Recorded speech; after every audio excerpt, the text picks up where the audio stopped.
Voy a dar la bienvenida hoy a mi amiga Elena Financiera, Elena Alonso, que nos está visitando desde muy lejos, hay un par de bastantes kilómetros, no sé cuántos, Elena me va a decir en concreto, pero nos está hablando desde Mendoza, así que bienvenida, Elena, ¿cómo estás? Hola, ¿cómo están? Buen día. Muy bien, ¿y vos? Muy bien. ¿Cómo ves este proceso, Elena? Vamos de lleno a lo que tiene que ver con el poder usar nuestros dólares o euros, o la moneda que tengamos. ¿Cómo ves este proceso? Bueno, yo creo que va a empezar a meterse plata en el sistema que Ujú. estaba por un tema de esto de que mucha de la economía que hay es informal, lo sabemos todos, esto no es una novedad. Entonces, a veces, digamos, hay por fuera del sistema un montón de circulante de pesos que no necesariamente vayan a ser todos dólares, ¿no? Porque vos tenés dólares debajo del colchón, que hoy los podés invertir, pero teniendo en cuenta que esto no es un blanqueo, ¿bien?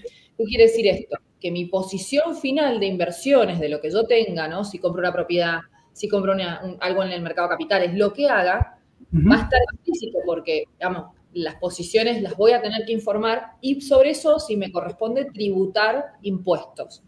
A diferencia de lo que fue el blanqueo del año pasado, que pagaba una alícuota dependiendo en cada caso o me quedo con la inversión hasta diciembre y no pagaba impuestos sobre esa tenencia. Entonces ahí es donde hay que tener en cuenta esto, pero yo creo que va a empezar a generarse este movimiento de plata y van a empezar a fomentarse no tanto las inversiones en el mercado de capitales, sino también en la economía real por ahí y, digamos, poner sobre la mesa las cosas que se hacen actualmente, pero que se tenían más cuidados de bancarizar.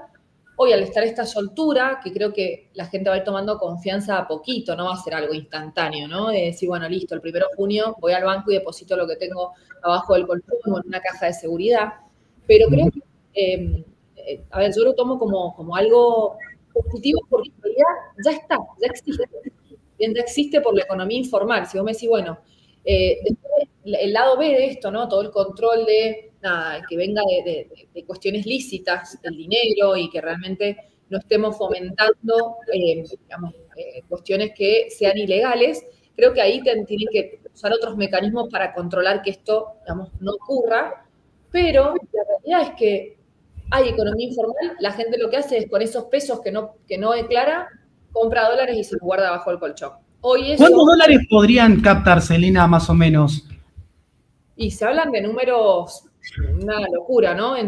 A ver, están entre 200.000 millones y Sí. 450.000 millones. Habla de eso, a ver, yo no creo que, digamos, Sí. vaya a generar.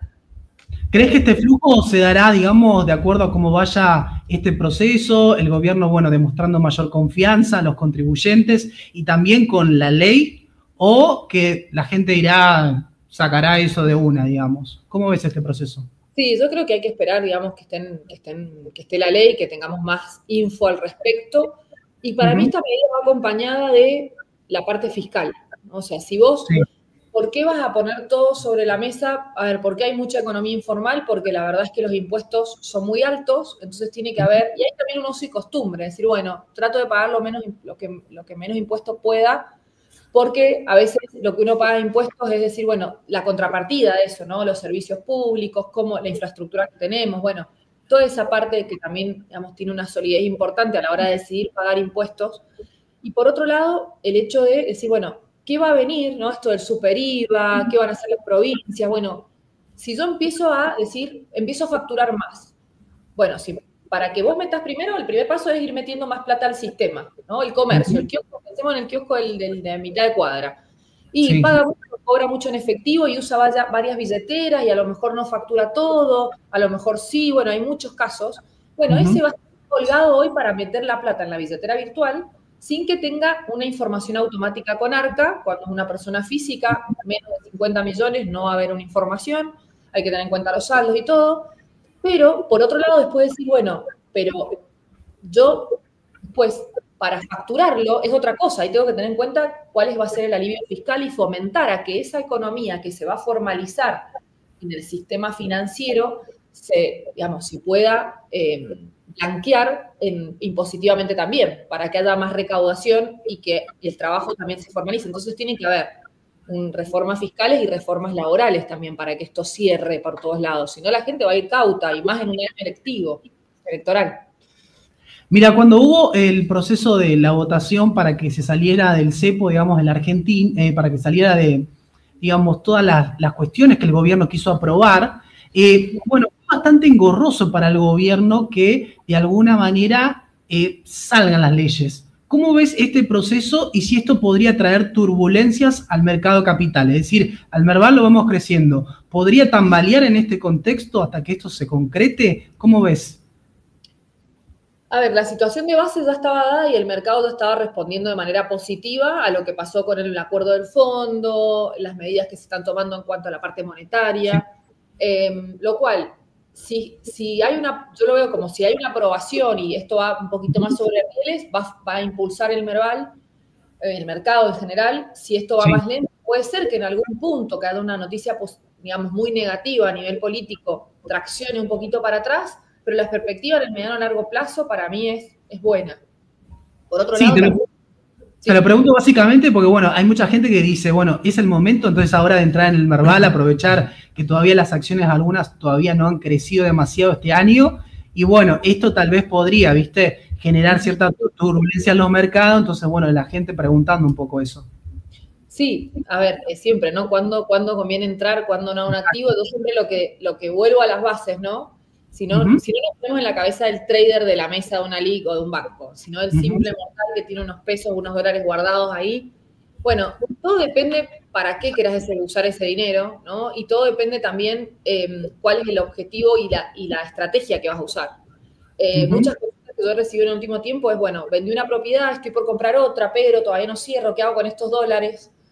Y bueno, yo les muestro la rentabilidad que tienen en un año invirtiéndolos en dólares y la rentabilidad que tienen en pesos invirtiéndolos en pesos, pasándolo o sea, esos dólares, pasándolo a pesos e invirtiendo en Claro, tasa de interés. comparando. Ujú, Realmente es mucho mayor esto. Ahora, ¿voy a confiar ciegamente en que el dólar se va a mantener? Y yo creo que no, no porque no quiera o no espere que pase, sino que uno tiene que resguardar el capital y ujú, evitar un sobresalto innecesario. Y básicamente la inversión lo que te va a ayudar es a llegar más rápido a ese objetivo, ¿no? Sea entrando justo a una acción o no, pero si vos compras acciones y las esperás, no tenés un horizonte menor a un año, seguramente en este contexto te va a ir bien. Pero todo puede fallar, ¿no? Entonces, ahí es donde ese colchoncito de estabilidad, eso de decir, bueno, la verdad que no voy a usar todos los dólares que tengo, voy a dejar una parte de los dólares guardados, tampoco está mal, porque, digamos, la gente ha tenido sus experiencias, ha sido, digamos golpeada por algunos eventos muy ujú. desafortunados que había en el sistema financiero. Bueno, borrón y cuenta nueva y compulsivamente pongo todo acá. Elena, vos tenés contacto con muchos emprendedores, te veo muy activa ahí con Endeavor, y quiero saber cuál es un poco, digamos, la visión de estos emprendedores. ¿Cómo estás viendo que ellos van notando la economía, por lo menos en este año? Porque el año pasado fue una economía de plantar un poco las bases, ¿no? Este año es un poco de recuperación. ¿Cómo ves eso? Bueno, los emprendedores la verdad que tienen una característica que es emprender, no importa qué, cómo, ¿no? Es como, ahora, en el proceso, depende en el estadio que estén emprendedores, bueno, de la idea pasar a que se haga realidad y que sea rentable, y por ahí tenías muchos emprendedores que vendían sus servicios al exterior y estaban contemplando un dólar a 1.400 y hoy se les olvidó un poco eso, pero sí lo que se ve mucho es que hay inversiones. Sí. Empresarios en Argentina han empezado a invertir muchísimo más que antes, el año pasado, en la misma época, un poquito unos meses antes, vos veías una cautela, hoy ya, o sea, ya ves para atrás y en este año ya han empezado a haber inversiones y apuntalar también a estos emprendedores que tienen ideas muy buenas y que justamente son muy escalables. Ujú. Yo creo que en Argentina tenemos un ecosistema emprendedor muy lindo, con mucho potencial, y bueno, hay organizaciones como Endeavor que realmente van apostando, ¿no? a capacitar a esos emprendedores y ayudarlos a que piensen en grande desde Ujú. Argentina, ¿no? Para el resto del mundo, sin necesidad de que se vayan de Argentina. Eso es otra cosa que también se ve, ¿no? Claro. Las Ujú. empresas van escalando, van teniendo oficinas en otros lados, pero la mayoría de los emprendedores tienen ese amor por quedarse y también mantener esa estructura acá e ir optimizando en otros aspectos, pero quedándose en Argentina. Hoy veo más esa sensación de querer quedarse que en otro momento a lo mejor, bien, por la cuestión de estabilidad, más allá de que los números, ¿no? En cuanto al dólar, exportando un servicio también te juega en contra, pero se pone en la balanza un montón de cosas y en este sentido también veo que es un escenario muy positivo para los emprendedores, aunque no deja de ser muy difícil hoy, ¿no? Emprender por esta recuperación económica que viene, pero bueno, va lento todavía. Imagínate que yo soy un emprendedor, Elena, y bueno, quiero tener un emprendimiento de helados. Te iba a decir vino porque, bueno, vos sos de la tierra del vino. Así que, bueno, vino, pongamos. Pero bueno, vino no sé si es tan barato o tan accesible para todos los bolsillos, pero imaginemos que, bueno, puedo. ¿Cuál es el primer paso para ayudarme, digamos, en mi finanza? ¿Qué necesito conocer primero? Y después, ¿cómo armarías mi cartera de inversiones? A ver, si vas a hacer un emprendimiento del que sea, si vamos a hablar de vino, decir, bueno, primero, lo que siempre se le pregunta al emprendedor es qué problema querés resolver, ¿no? ¿Qué problema querés resolver con esto que estás haciendo? Sí. Primero, ¿no? Como foco, decir, bueno, ¿cómo vas a ganar dinero? Y mostrar que esos números, ¿no? Sean solventes en el tiempo y tener en cuenta que vos decís, el emprendedor no, a veces es como pones toda la plata ahí y no tenés el costo de oportunidad a la vista porque estás enamorado de eso que querés hacer y querés poner. Claro. Entonces, lo que yo le muestro en contrapartida es decir, bueno, esa plata, ¿no? Y a los empresarios en general, que el empresario tradicional no se endeuda, ¿no? Hay empresas medianas, pymes en Argentina que no se endeudan porque venían con esa tradición. Mostrarles, ¿no? Que el apalancamiento y prepararse como emprendedor, más que también por las inversiones, por el lado del financiamiento, decir, bueno, ¿qué estructura jurídica le estás dando? ¿Cómo podés ir a tomar financiamiento? Las empresas grandes no van al banco, el jefe va al mercado de capitales para financiarse. Y decir, bueno, ¿cuál es el costo de oportunidad de tu dinero? Hoy en dólares podés poner la plata sin arriesgar nada, quedándote en tu casa, te genera el 8. Bueno, eso es lo que vos tenés que por lo menos esperar del capital propio que vos pongas en la compañía. Ver, digamos, en el corto plazo puede ser que, digamos, no lo esperes, pero después tiene un costo. Entonces, apalancarse termina siendo una alternativa. Yo trabajo mucho con las empresas del lado del financiamiento, hoy más que nada. Las inversiones manejan mucho flujo, pero la verdad es que estamos emitiendo varias obligaciones negociables de empresas que unas vinculadas al vino, otras, digamos, en diferentes ámbitos y sectores productivos, pero creo que cuando uno emprende, tiene una empresa, lo que sea, ¿no? Empezar a dibujar ese esquema, ese mapa financiero para que pueda tomar deuda, que mis números sean solventes y pensar en largo plazo también en eso, que tiene un costo hoy, pero que se va a pagar solo con los financiamientos que estamos pidiendo a lo largo del tiempo. Contame un poco cómo es este proceso desde el punto cero a emitir una obligación negociable. Por ejemplo, lo vi en uno de los casos que vos estuviste posteando a una empresa de vinos, precisamente. ¿Cómo se hace?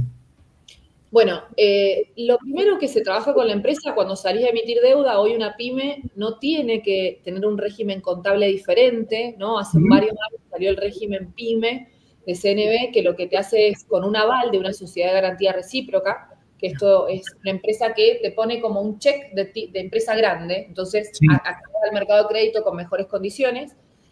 Nosotros lo que hacemos es vincular a la empresa a las diferentes entidades de crédito y desde ese lugar decir, bueno, ¿cuánto es la calificación? ¿Cuánto se le puede dar? Incluso a empresas que ya tienen un buen flujo, porque lo que es complicado acá es un poco el repago de la deuda, la historia y lo que si va a poder cumplir o no, ¿no? Se evalúan algunos ratios, se hace un análisis crediticio.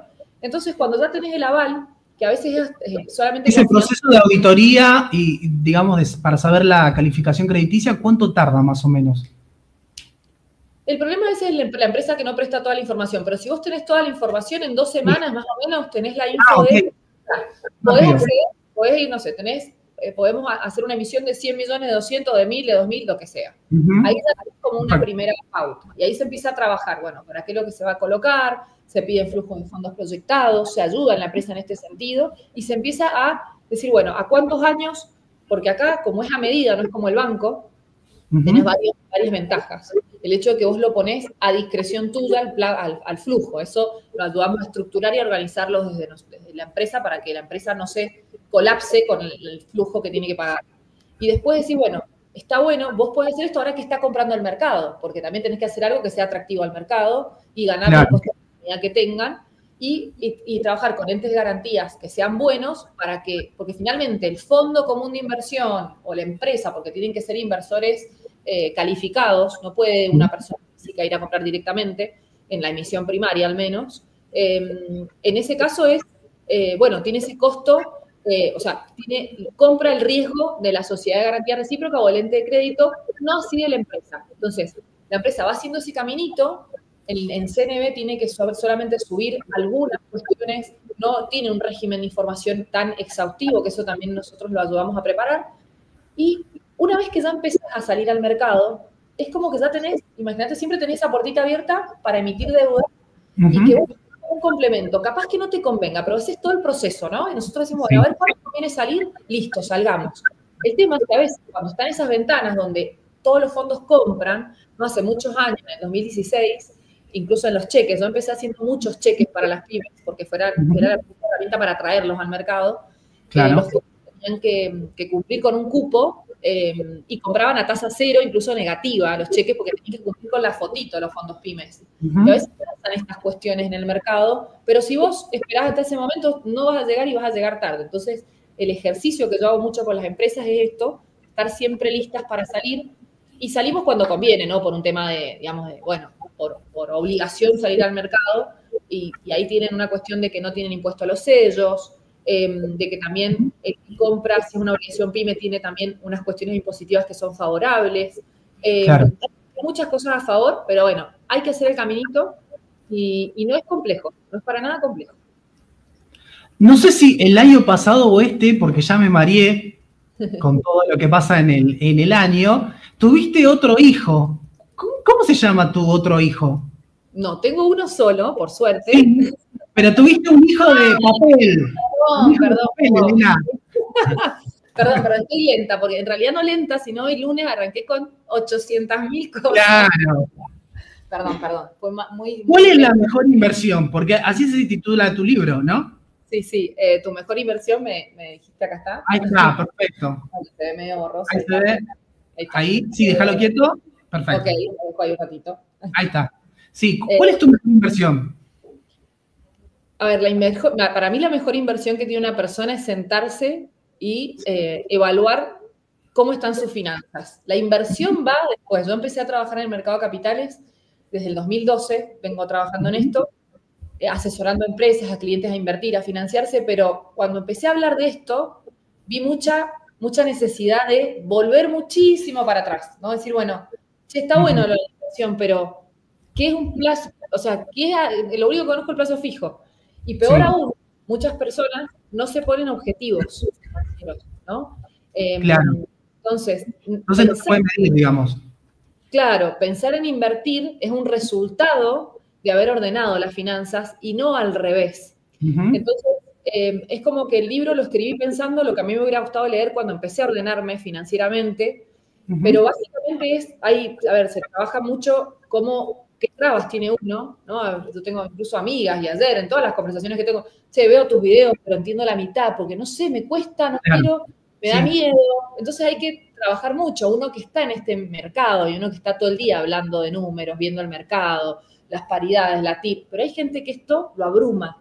Entonces, ahí, digamos, creo que la mejor inversión es sentarse, ¿no? 2 horitas al mes, acomodar los números, ponerse objetivos y ahorro, cuando uno se pone un objetivo de ahorro para cumplir esos objetivos, la inversión tiene otro sentido muy diferente. ¿Dónde vas a poner la cabeza? En el objetivo, no en la inversión. La inversión va a ser algo que vos vas a estar dejando, que vas a invertirla de acuerdo a tu perfil, pero no va a ser justamente, no vas a estar todo el día mirando una pantalla, porque cada uno tiene que laburar de lo que les rinde, de lo que gana, o sea, de lo que es bueno, ¿no? Claro, ganas 1 punto más o 2 puntos menos, ¿no? Ahí es donde creo que radica, y yo trato de esto y de pensar, uno puede gastar menos, ordenarse, pero que puede también ver cómo gana más en el trabajo que uno tiene. Entonces, eso te acomoda, o sea, los patitos se te alinean cuando pensás en los objetivos financieros, básicamente. Elena, ha sido un placer estar en contacto con vos, gracias. Le decís a tu hijo, por favor, que tiene un hermano, pero de papel, por favor. Y, se va a asustar. Pero otra vez me dijo, no quiero mamá, no quiero hermanos. Bueno, Bueno, mi hijo es único, así que me pasa eso un poco, le mando un saludo a mis papás, pero sí, bueno, y sobre todo cuando ya son más grandes, viste, como que es difícil entender esa dinámica de tener hermanos. Así que bueno, muchísimas gracias por haber pasado por nuestro programa Abriendo Mercados y estaremos en contacto nuevamente porque siempre en tu vida y bueno, y también en la nuestra están pasando cosas todo el tiempo y es positivo para contribuir con la educación financiera que es muy importante en nuestro país y que bueno, cada uno pueda conocer cuál es su mejor inversión. Así es. Bueno, muchas gracias, Adrián. Un placer estar con vos y espero que tengan una hermosa semana, tranquila o no, pero que bueno, que sea positiva. Adiós. Gracias, Elena. Hasta luego.